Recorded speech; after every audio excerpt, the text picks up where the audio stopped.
Baik, terima kasih Laras, Fedri, dan juga pemirsa Jendela Negeri. Saat mendengar kalimat Artificial Intelligence atau AI, sebagian kalangan tentu masih terbayangkan sesuatu yang menakutkan.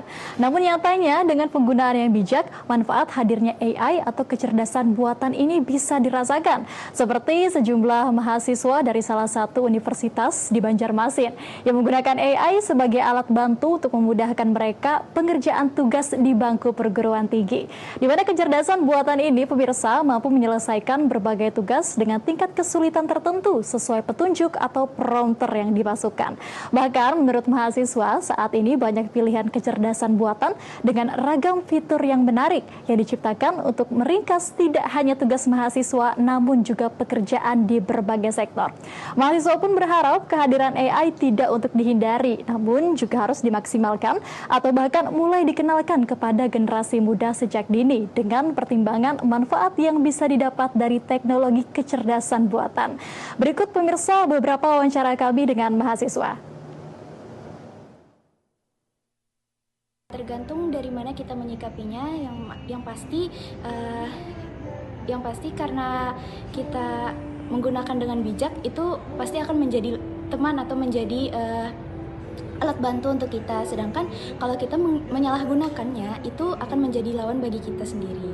Biasanya sering digunakan untuk menjawab soal, terus tuh juga schedule dari kegiatan-kegiatan saya, yang mana saya adalah orang yang senang berorganisasi dan bisa mengatur segala tugas-tugas saya.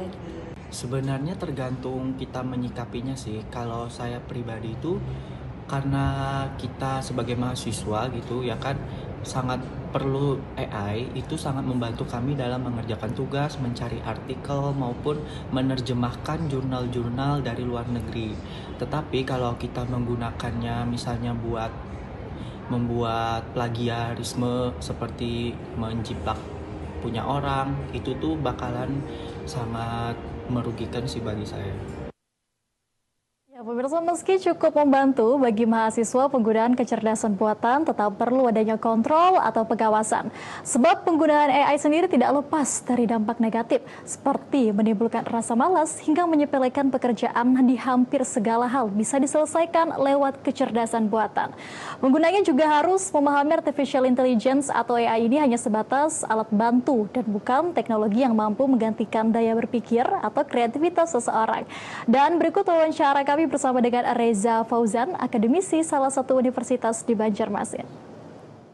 Karena mereka terlalu dimudahkan oleh AI.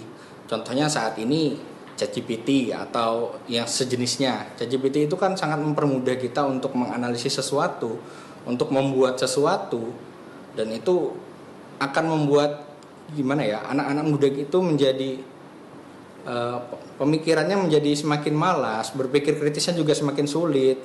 Jadi critical thinking mereka itu akan terus menurun karena selalu dimudahkan oleh ChatGPT atau AI.